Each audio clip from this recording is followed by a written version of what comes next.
Fala galera, tudo bem? Vamos aí, meus amigos, para uma questão de ondulatória, Enem 2021.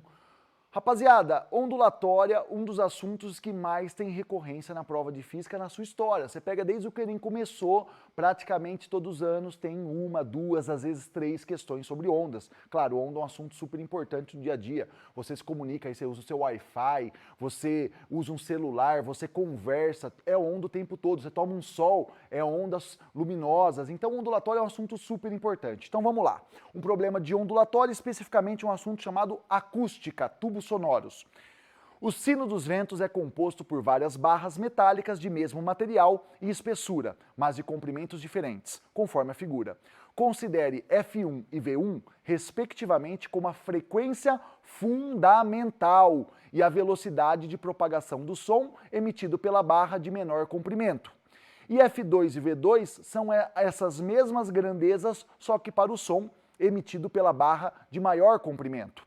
As relações entre as frequências fundamentais e entre as velocidades de propagação são, respectivamente. Então, galera, o que ele está pedindo? Ele está pedindo o seguinte, aqui está o famoso sino dos ventos, né?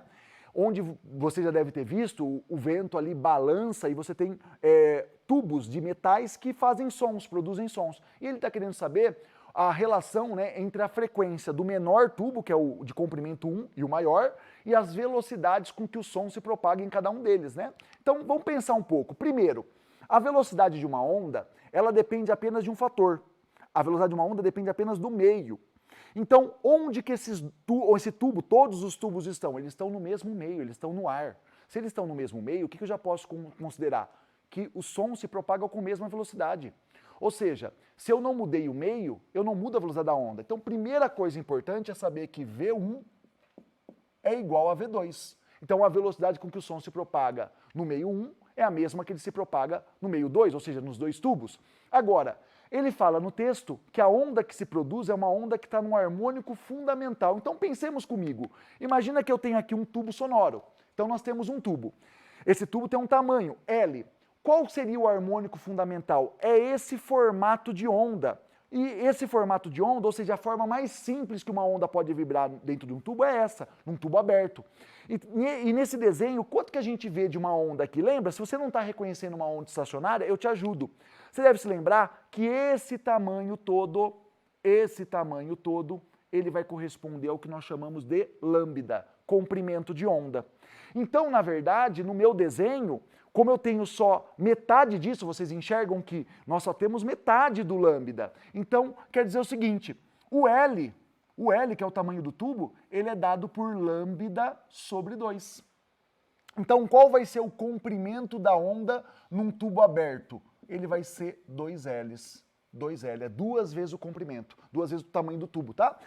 E aí, meus amigos, como é que a gente calcula a frequência? Equação fundamental da ondulatória, V igual a lambda F, equação super importante, todo ano aparece no Enem, aparece em provas. V é igual a lambda F.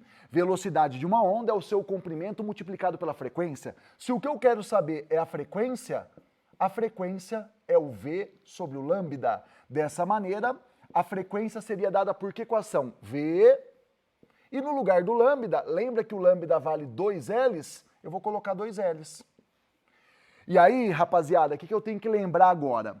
Bom, se a velocidade é constante, então quer dizer que esse termo aqui não vai variar, esse termo é constante. Então, quem vai ter maior frequência? A maior frequência vai ser a onda que tiver o quê? Menor comprimento. E aí, gente, quando eu olho para o meu desenho, quem tem menor comprimento?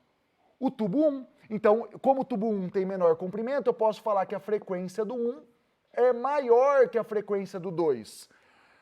Ou seja, galera, tenho certeza que agora, nesse momento, muitos de vocês vão ter uma lembrança. Quando o tubo é maior, o som tem uma frequência menor, ou seja, é mais grave. Tubos pequenos, som mais agudos. A gente chama de som mais agudo, é som alto. Som mais grave é som baixo. Cuidado que a frequência alta e frequência baixa, ou som alto ou som baixo, não é volume, é frequência, tá bom? Então o que eu posso sempre dizer? Quanto menor um tubo, mais agudo, quanto maior o tubo, mais grave. Vou dar um exemplo aqui para vocês. Um tubo aberto pequenininho é um apito. Pensa num apito de um jogo de futebol. O som é extremamente agudo. Por quê? Porque é um tubo pequeno. Tubos grandes, exemplo, um trompete não é tão grande, mas um saxofone já é um tubo maior, ele já é um som mais grave. Então, quando eu volto para o nosso problema aqui, né, o que ele trazia para nós?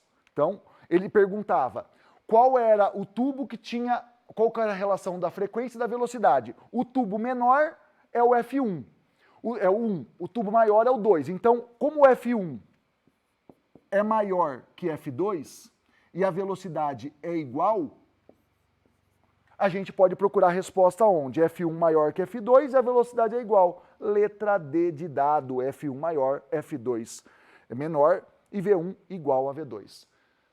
Beleza, meus amigos? Boa prova!